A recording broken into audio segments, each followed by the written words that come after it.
이제 공동소유 마지막으로서 총유를 봅니다. 총유는 간단하게 교회재산, 종중재산이라고 보시면 되겠고요. 요즘 문제가 되었던 신천지 이런 교회재산이 총유입니다. 지분이 없다는 게 중요하고요. 공유합의는 지분이 있지만 총유는 지분이 없다. 간단합니다. 자, 총유. 법인 아닌 사단. 이게 무슨 뜻이냐면요. 법인이 아니다. 등기하지 않았다는 뜻이야. 사단법인 등기해야 되는데 일이 많죠. 법인 아닌 사단, 비법인 사단, 권리응용 사단, 등기하지 않은 사단. 이름이 네 가지네요. 사단법인 시험법이 아니기 때문에 어렵습니다만 하는 법인은 등기해야 돼.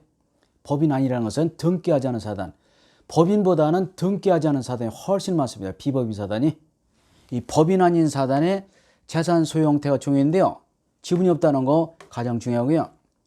얘가 종중재산, 교회재산. 예를 좀 더 들면 시골에서 마을에 공동, 우물, 빨래터 이런 것을 총이라고 그래요. 지분이 없고요. 지분이 없다는 거. 총유 관계 내용은요. 관리 처분도 지분이 없기 때문에 총유는 지분하고 무조건 틀려요. 무조건 틀리고 지분이 없기 때문에 총회결이 보존회의도 총회결 이렇게 되어 있고요. 그래서 총회의 지분하고 무조건 틀리고 보존회의조차도 마음대로 하지 못하고 총회결의가 필요하다. 중요합니다. 총회는 지분이 없다.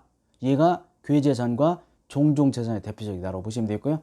여러분들이 교회는 안 다니는 분이 계실지 몰라도 종중이나 소속되어 있잖아요. 종중, 성씨, 김씨, 이씨, 박씨, 종중재산도 총이다라고 보시면 되겠고요.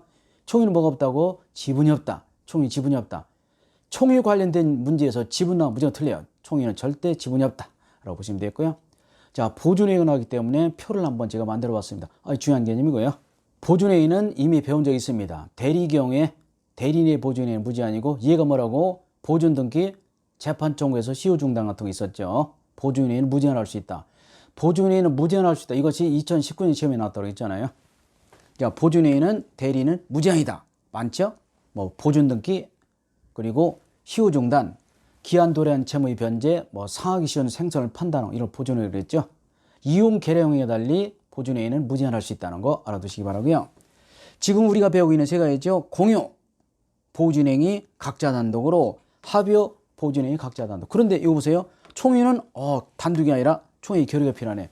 정말 많이 나오고 그래서 공동 소유 중에서도 공유나 합의 보존회의는 각자 할 수 있어도 총회 보존회의는 각자 단독이 아니라 총회 결의다. 정말 많이 나오니까 속으면 안 돼요. 속이 딱 쉽습니다. 그래서 보존회의는 각자 할 수 있는 것은 공유 합의뿐이지 총유는 각자 아니라 총회 결의다. 자, 총유와 관련한 판례를 몇 가지 보시겠습니다. 총유자 한 사람이 아마 이게 종중 따위 문양이죠. 임야에 대해서 분묘를 설치한다. 이것은 처분행위이기 때문에 총회 결의 필요하다. 그러니까 마음대로 혼자 못한다는 겁니다. 재산상 처분행위로 결의가 필요하다. 그리고 법인 아닌 사단, 아까 뭐랬습니까? 등기하지 않은 사단은 역시 총유죠. 법인 아닌 비법인 사단은 총유 재산이기 때문에 보존회의는 그 명의나 구성원 전원이 돼. 개인이 못한다는 거죠. 왜냐하면 공유 합의 달리 총유는 단체성이 중시되기 때문에 보존회의조차도 혼자 하지 못하고 비법인 사단의 명의로 또는 구성원 전원이 당사자가 되어야 되지. 그 사단의 구성원은 그 사단의 대표자라 하도록 혼자 할 수 없대요. 이유는 법인 아닌 사단은 단체성이 중시되었기 때문에 그렇습니다. 단체성이 중시되어서 명의나 전원이 해야 되지 구성원 개개인은 그가 설사 비법인 사단의 대표자라 하더라도 보존회의조차도 혼자 하지 못한다. 무엇에 따르라고요? 사원총회 결의가 필요하다. 그런 얘기 되겠네요. 총회와 관련된 판례가 몇 가지 있습니다만은 대표적인 것이 교회재산 판례죠. 교단에 소속되어 있던 지교회 교인들 일부가 소속 교단을 탈퇴해서 별도의 교회를 설립하였다. 그러면 지금까지 갖고 온 교회 재산은 누구 것이냐? 문제된 판례죠. 이때 지금까지 갖고 왔던 재산은 누구 것이라고 잔존 교인들의 총회가 된다. 그런데 의결권을 가진 교인 3분의 2 이상의 찬성으로 교단 탈퇴 시에는 이 경우는 남아있는 잔존 교인이 아니라 누구라는 거죠? 탈퇴한 교회 소속 교인들의 총회가 된다. 중요한 판례가 되었고요. 자, 교인들이 일부가 떠난 경우는 그 기존의 교회 재산은 잔존 교인들의 총회가 되지만 그러나 교인들이 3분의 2 이상이 떠나게 되면 그 교회 재산은 떠난 사람들의 총회가 된다는 거. 잔존 교인들의 총회가 아니라는 거죠. 자, 2번. 비법인 사단이 타인 간의 금전 채무 부증은 단순한 채무 부담행위에 불과하기 때문에 총유물의 관리 처분에 볼 수 없다는 것도 알아두시기 바라고요. 이것은 우리 시험범위 약간 벗어날 면도 있고 왜냐하면 법인 파트는 시험범위 아니거든. 근데 총유는 시험범위이기 때문에 혹시 모르겠습니다. 비법인 사단이 타인 간의 금전채무 보증은 총유물의 관리처분행위로 볼 수 없다는 거 알아두시기 바라고요. 자, 지금까지 배웠던 공유합의 총회의 세 가지 공동소유를 비교해 보겠습니다. 공유, 개인주의 형태, 뭐 크게 중요하지 않고요. 소유권은 한 개죠. 그러니까 공유지분 합은 얼마라고? 1이라는 거. 두 번째, 공유는 지분이 있고요.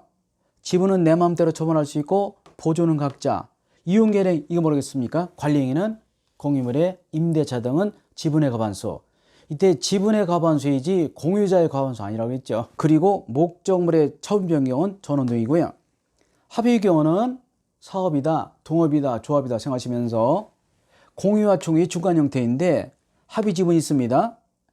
지분 처분은 자유롭지 못하다. 왜 그렇다고 했죠? 지분을 처분하면 조합원이 바뀌어 따라서 조합원이 함부로 변경 등을 막기 위해서 지분 처분이 자유롭지 않다. 전원동이 필요하다는 거 중요하고요. 그럼 보존회의는 각자 할 수 있고 이윤계례는 기각에 따라서 이 처분 변경은 똑같습니다. 문제는 총유죠. 총유는 단체주의적 색채가 강합니다. 그러니까 공유는 개인주의적 색채, 총유는 단체주의적이다 보니까 합의는 가운데겠죠. 핵심 총유는 뭐가 없다고요? 지분이 없습니다. n분의 1 지분이 없다는 것이 가장 중요하고요. 총유는 어떤 경우라도 지분이란 말 나오면 무조건 틀려요. 지분이 없다는 거 중요하고요. 그리고 지분이 없다 보니까 당연히 지분 처분할 수 없고 특히 뭐조차도 보존회의조차도 각자 하지 못하고 총유끼리 정말 중요하죠. 자, 별표 몇 군데 치여 있죠. 여기 합의 지분 처분 전원 동의 그리고 총유의 보존회의는 사원총회 결의가 필요하지 단독 하지 못한다는 거 아주 중요하고요. 자, 별표는 잘 보시자고 했죠. 자, 하나 더 보겠습니다. 공유는 목적물의 사용식이 지분별로 사용합니다. 아까 제가 뭐라고 했어요? 뭐는 집합 건물은 무엇별로 사용한다고? 지분에 따라 사용이 아니라 뭐에 따라서? 용도에 따라서. 나중에 배우지만요. 아파트의 공유 부분은 용도에 따라 사용한다. 그러나 민법의 공유는 지분에 따라 사용한다. 아주 중요하고요. 그리고 공유물은 언제든지 분할의 자유가 인정되고 다만 5년 내 기간으로 분할 금지 특약할 수 있고요. 갱신도 몇 번도 가능하지만 5년 내에서 인정된다. 5년 이렇게. 자, 그리고 공유 지분 등기되고 지분 등기 없다 하면 균등으로 추정. 이게 중요하다고 했어요. 본다 그러면 틀려요? 공유물은 지분 비율이 보통 등기가 되어 있는데 등기가 되어 있지 않다면 공유 지분은 균등으로 추정한다는 거 중요하고요. 합의의 경우는 똑같습니다만 분할 불가 중요하죠. 왜 합의물 분할이 안 될까? 합의물을 분할하면 조합이 깨져 사업이 깨지기 때문에 일단은 조합을 해산하기 전에는 원칙적으로 안 된다는 거 중요하고요. 나머지는 중요하지 않고요. 특히 총유 경우는 분할할 수 없고 등기도 단체 비용을 한다는 거. 총유는 뭐가 중시된다고요? 단체성이 중시돼서 그렇습니다. 그래서 우리가 여기서 중요하게 볼 것은 공유와 합의 차이인데 공유는 일시적으로 가지고 있다 라고 보시면 되겠습니다만 합의는 조합이다, 동업이다, 사업이다. 조합이다, 동업이다, 사업을 깨지 않기 위해서 지분이 있어도 지분을 처분하지 못하고 그리고 함부로 분할 총하지 못하고 죽어도 조합원이 죽는다 하더라도 지위가 상속되지 않는 것이 원칙이다 라고 보시면 되겠고요. 자, 지금까지 공유, 합의 총의를 받고 용의 물건을 보시겠습니다.